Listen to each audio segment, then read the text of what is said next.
Hello and welcome प्यारे बच्चों, जैसा कि आप लोग जानते हो हम लोग सेंटर ऑफ मास ये चैप्टर पढ़ रहे थे और इसी में आज ये हमारी अगली क्लास है। प्यारे बच्चों, इससे पहले वाली क्लास तक हम लोगों ने जो भी पढ़ा वो सारी बातें डिस्क्रीट ऑब्जेक्ट सिस्टम के लिए थी, लेकिन अब हम जो भी पढ़ने वाले हैं वो सारी बातें प्यारे बच्चों कॉन्टिन्यूअस ऑब्जेक्ट सिस्टम के लिए होंगी। प्यारे बच्चों, इससे पहले कि हम कॉन्टिन्यूस ऑब्जेक्ट सिस्टम के बारे में पढ़ना शुरू करें, एक बात आप जान लो कि आखिर डिस्क्रीट ऑब्जेक्ट सिस्टम और कॉन्टिन्यूस ऑब्जेक्ट सिस्टम में क्या डिफरेंस है। प्यारे बच्चों, डिस्क्रीट ऑब्जेक्ट सिस्टम में जो पार्टिकल्स थे वो एक दूसरे से जुड़े हुए ना होकर के दूर दूर हुआ करते थे, लेकिन अब क्या होगा, अब पार्टिकल्स प्यारे बच्चों एक दूसरे से जुड़े हुए होंगे और एक दूसरे से जुड़ करके एक एक्सटेंडेड बॉडी का निर्माण करते हुए नजर आएंगे। जैसे कि एग्जांपल के लिए अगर मैं इस मार्कर को ही ले लूं तो इसमें पार्टिकल्स तो इनफाइनाइट की संख्या में हैं, लेकिन वो सारे पार्टिकल्स एक दूसरे से जुड़े हुए हैं और एक दूसरे से जुड़ करके प्यारे बच्चों इस पूरी एक्सटेंडेड बॉडी का निर्माण कर रहे हैं। ठीक, तो इसको एक्सटेंडेड बॉडी भी कहा जाएगा, इसको हम एक्सटेंडेड ऑब्जेक्ट, इसको हम प्यारे बच्चों कॉन्टिन्यूस ऑब्जेक्ट भी बोल सकते हैं और इसी को हम कॉन्टिन्यूस बॉडी भी बोल सकते हैं। तो ये तीनों ही चीज एक ही चीज के लिए बोली जा सकती है। ठीक, तो प्यारे बच्चों हम लोग कॉन्टिन्यूस बॉडीज के लिए अब सारी बातें पढ़ेंगे, वही सारी बातें जो अभी तक हम लोगों ने डिस्क्रीट ऑब्जेक्ट सिस्टम के लिए पढ़ी थी। अब याद करिए, जब हम लोगों ने डिस्क्रीट ऑब्जेक्ट सिस्टम पढ़ना शुरू किया था तो सबसे पहले प्यारे बच्चों हम लोगों ने क्या पढ़ा था?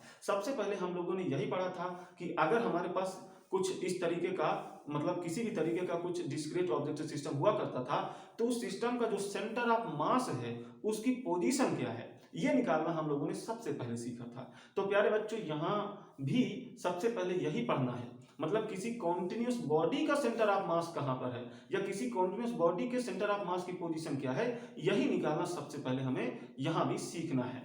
तो इससे पहले कि हम किसी कॉन्टिन्यूस बॉडी के सेंटर ऑफ मास की पोजीशन निकालना सीखें, हमें वहीं पर लौट कर चलना होगा जब हम लोगों ने डिस्क्रीट ऑब्जेक्ट सिस्टम के लिए सेंटर ऑफ मास की पोजीशन निकालना सीखा था। तो जरा थोड़ा सा हम वहां भी चलेंगे, वो सारी बातें वैसे तो आपको बड़ी अच्छी तरीके से आती होंगी, लेकिन थोड़ा सा उसको फिर से यहाँ पर लेना जरूरी है क्योंकि वहीं से हम कॉन्टिन्यूस बॉडी के लिए भी सेंटर ऑफ मास की पोजीशन निकालेंगे। ठीक, क्योंकि मेथड वही है, मेथड कुछ अलग से नहीं है। तो मेथड को थोड़ा सा चेंज करते हुए, मतलब चेंज कुछ नहीं करना, थोड़ा सा उसमें मैथमेटिक्स को इन्वॉल्व करते हुए हम कॉन्टिन्यूस बॉडी के सेंटर ऑफ मास की पोजीशन भी निकाल पाएंगे। तो चलिए थोड़ा सा हम पहले चलते हैं अपने जब हम लोगों ने शुरू में डिस्क्रीट ऑब्जेक्ट सिस्टम के लिए पढ़ा था वहां पर हम थोड़ा सा चलते हैं। तो मान लीजिए प्यारे बच्चों हमारे पास कुछ डिस्क्रीट ऑब्जेक्ट सिस्टम कुछ इस तरीके से है कि मान लीजिए ये एक पार्टिकल हो गया m1, ये एक दूसरा पार्टिकल है m2 और ये एक तीसरा पार्टिकल है m3। इसी तरीके से और भी पार्टिकल्स हो सकते हैं, लेकिन अभी हमने यहाँ पर सिर्फ 3 पार्टिकल्स ले लिए। अब मान लीजिए कि इन तीनों से मिलकर के जो सिस्टम बना प्यारे बच्चों उसका सेंटर ऑफ मास मान लीजिए यहाँ है। ठीक, इस तरीके से मान लीजिए यहाँ पर सेंटर ऑफ मास। अब मैं कहूं कि ये जो सिस्टम बना इसके सेंटर ऑफ मास की पोजीशन बताओ इस पॉइंट से। ठीक, इस तरीके से अगर मैं क्वेश्चन करूं तो आप बड़ी ही आसानी से निकाल सकते हो, ये सारी बातें आप पढ़ चुके हो।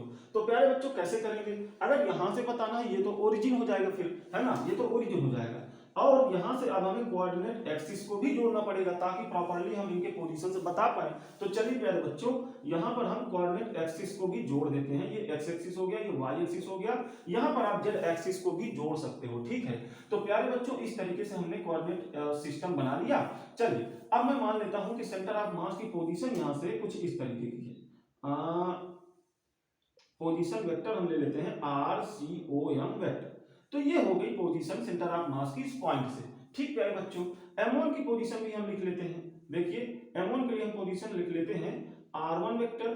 ठीक, और m2 के लिए हम पोजीशन वेक्टर लिख लेते हैं R2 वेक्टर और m3 के लिए भी प्यारे बच्चों हम लिख लेते हैं कुछ R3 वेक्टर। तो इस तरीके से इन सभी के लिए पोजीशन वेक्टर्स अगर हमने लिख लिए तो सेंटर ऑफ मास का पोजीशन वेक्टर किस तरीके से निकलता है, तो कैसे निकलता था प्यारे बच्चों, देखिए कैसे निकलता था।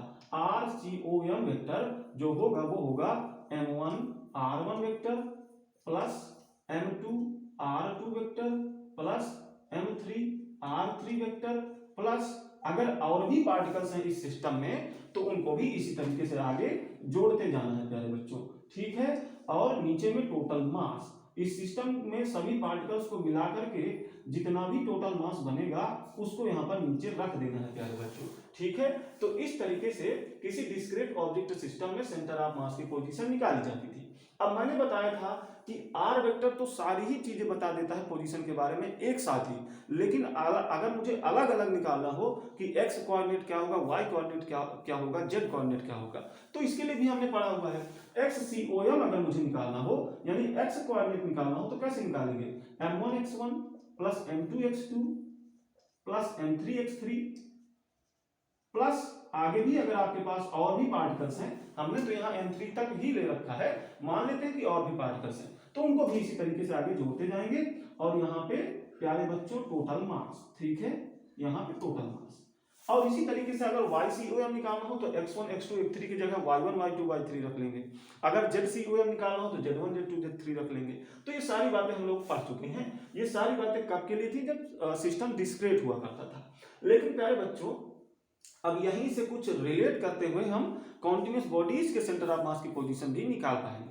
तो सबसे पहले अगर मुझे कॉन्टिन्यूस बॉडी के लिए सेंटर ऑफ मास की पोजीशन निकालना सीखना है तो सबसे पहले तो एक कॉन्टिन्यूस बॉडी को ही हम यहाँ पर बना लेते हैं। तो किसी भी तरीके से बना लीजिए, मान लीजिए कि ये कोई कॉन्टिन्यूस बॉडी है, इस तरीके से बना लेते हैं, ठीक है, ये कोई कॉन्टिन्यूस बॉडी हो गई पहले बच्चों। अब इस कॉन्टिन्यूस बॉडी के सेंटर ऑफ मास की पोजीशन अगर मुझे बताना हो किसी पॉइंट से, मान लीजिए इस पॉइंट से बताना है, मैं बोलूं कि इस कॉन्टिन्यूस बॉडी के सेंटर ऑफ मास की पोजीशन बताओ इस पॉइंट से, तो क्या करेंगे, अगर यहां से बताना है तो सबसे पहले तो ये ओरिजिन हो गया।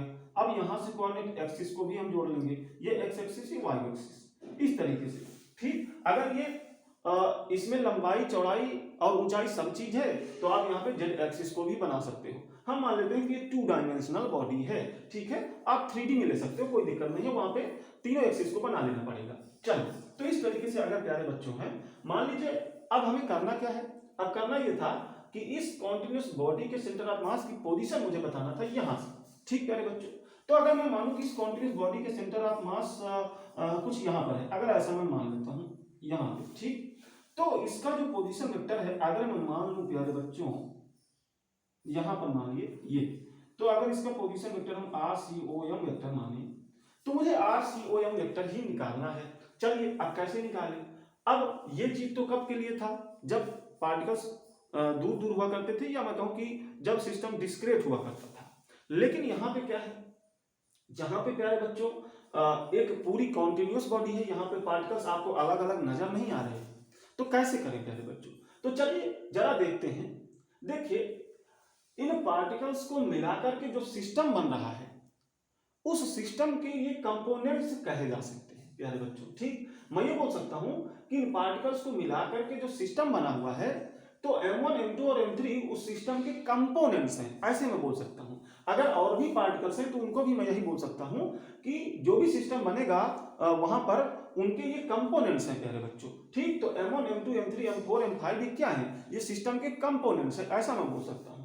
तो प्यारे बच्चों अगर हमारे पास कंपोनेंट्स हुआ करते थे तो इस तरीके से सेंटर ऑफ मास की पोजीशन निकल जाती थी, ठीक। तो यहां भी यही काम करना पड़ेगा, ठीक, यहां भी हमें छोटे छोटे कंपोनेंट्स लेने पड़ेंगे, ठीक। पूरी बॉडी में हमें कंपोनेंट्स लेने पड़ेंगे और हर एक कंपोनेंट को इसी तरीके से लिखते हुए चले जाएंगे, ठीक। एक कंपोनेंट लो, उसका मास लो इनटू उसका पोजीशन वेक्टर लो, प्लस दूसरा कंपोनेंट जो होगा उसका मास इनटू उसका पोजीशन वेक्टर, प्लस तीसरा कंपोनेंट का मास इनटू उसका पोजीशन वेक्टर, प्लस जितने भी कंपोनेंट्स बनेंगे कितने, इनफाइनाइट की संख्या में यहाँ पे कंपोनेंट्स बनेंगे।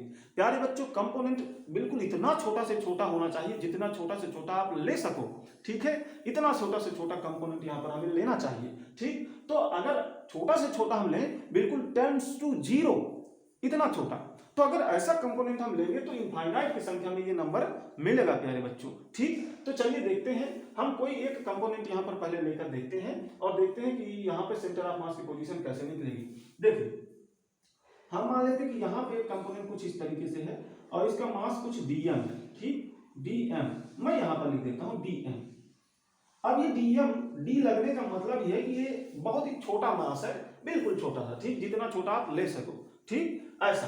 तो ऐसा अगर हमने एक कंपोनेंट ले लिया प्यारे बच्चों, तो इसी तरीके की चीज अगर मैं यहां पर लगाना चाहूं तो RCOM वेक्टर कैसे निकाल सकते हैं, RCOM वेक्टर देखिए, तो क्या करेंगे, कंपोनेंट का मास इंटू उसका पोजीशन वेक्टर। तो इसके लिए पोजीशन वेक्टर भी हम कुछ ले लेते हैं, आर वेक्टर मान लेते हैं कि इसका पोजीशन वेक्टर है। तो ठीक, D M into R vector, ये चीज हो गया प्यारे बच्चों।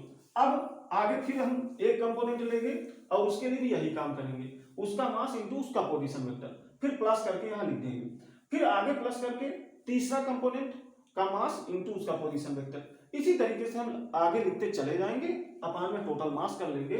तो इस एक्सटेंडेड बॉडी का या फिर इस कॉन्टिन्यूस बॉडी के सेंटर ऑफ मास की पोजीशन भी निकल जाएगी। लेकिन समस्या यहाँ पर यही है कि ये जो कंपोनेंट्स हैं ये इनफाइनाइट की संख्या में है, तो हम कहाँ तक इस चीज को जोड़ते चले जाएंगे। तो इस चीज को जोड़ने के लिए मैथमेटिक्स के अंतर्गत इतना शानदार टूल हमें पढ़ाया जाता है। आपको फिजिक्स से जब पढ़ानी शुरू की गई होगी तो शुरुआत में ही आपको मैथमेटिकल टूल्स का नॉलेज दिया जाता है। तो वहां पर एक टूल है मैथमेटिक्स के अंतर्गत, वो है इंटीग्रेशन। प्यारे बच्चों, इंटीग्रेशन से ऐसे कॉम्प्लिकेटेड प्रॉब्लम्स बड़ी ही आसानी से सॉल्व हो जाते हैं। ठीक, तो यहाँ पर हम इंटीग्रेशन का ही यूज करेंगे। हमें क्या करना होगा, हम किसी एक कंपोनेंट को लेंगे, उसके मास को लेकर के और उसमें उसका पोजीशन वेक्टर का इंटू करके यहाँ पर लिख देंगे, जैसा कि हमने यहाँ पर किया है। एक कंपोनेंट का मास इंटू उसका पोजीशन वेक्टर हमने कर लिया, इसके बाद हम इसको इंटीग्रेट कर देंगे। ठीक प्यारे बच्चों, यहाँ पे इंटीग्रेशन का साइन लगा लो। ठीक, अब यहाँ पे लिमिट लगा ली जाएगी। लिमिट कहाँ पर कैसी लगानी है, ये आगे जब हम एग्जांपल्स को लेंगे तो किस तरीके की बॉडी में किस तरीके का लिमिट लगना है, ये सारी चीजें हम वहां पर ही देखेंगे। ठीक, तो लिमिट ऐसी लगेगी कि ऐसे सारे कंपोनेंट्स कवर हो जाएं, ताकि पूरी ही बॉडी कवर हो जाए और पूरी बॉडी का जो सेंटर ऑफ मास बनेगा उसकी पोजीशन निकल पाए। अदरवाइज अगर आप लिमिट गलत लगा देते हो तो वहां पर जहां तक के आपकी लिमिट के अंतर्गत जहां तक के कंपोनेंट्स कवर होंगे और उन कंपोनेंट्स को मिला करके जितनी बॉडी बनेगी केवल उतनी बॉडी का सेंटर ऑफ मास का पोजीशन निकलेगा प्यारे बच्चों।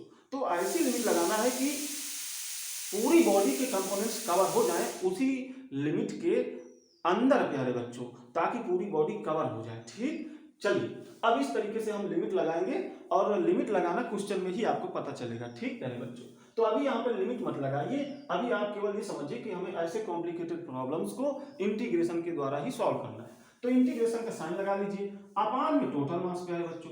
अब अगर मैं मानूं कि इस बॉडी का टोटल मास कैपिटल एम है, कुछ इस तरीके से मानूं, तो यहाँ पर आप कैपिटल एम भी लिख सकते हो या फिर इसी को आप ऐसे भी लिख सकते हो, डी एम, और इसको भी इंटीग्रेट कर दो।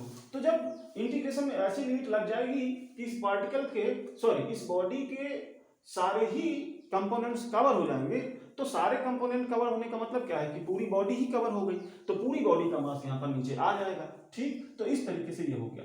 चलिए, तो इस तरीके से हमें प्यारे बच्चों किसी कॉन्टिन्यूस बॉडी के सेंटर ऑफ मास की पोजीशन निकालना है। अब जैसे यहाँ पर अलग अलग हमने XCOM, YCOM और ZCOM निकालना भी सीखा था, तो यहाँ भी वैसा काम हम कर सकते हैं। अगर मुझे केवल XCOM चाहिए तो मैं क्या करूंगा, यहाँ पर प्यारे बच्चों DM इंटू एक्स लूंगा और इसको इंटीग्रेट करूंगा, अपान में टोटल मास। ठीक, इसी तरीके से अगर मुझे YCOM चाहिए हो तो क्या करूंगा, मैं YCOM के लिए DM इंटू वाई, इसको इंटीग्रेट कर दो, अपान में टोटल मास। ठीक, इसी तरीके से ZCOM चाहिए हो प्यारे बच्चों तो क्या करोगे, DM इंटू जेड इंटीग्रेट कर दो, अपान में टोटल मास। तो इस तरीके से हम ये सारी चीजें एक काउंटिन्यूस बॉडी के लिए भी प्राप्त कर सकते हैं।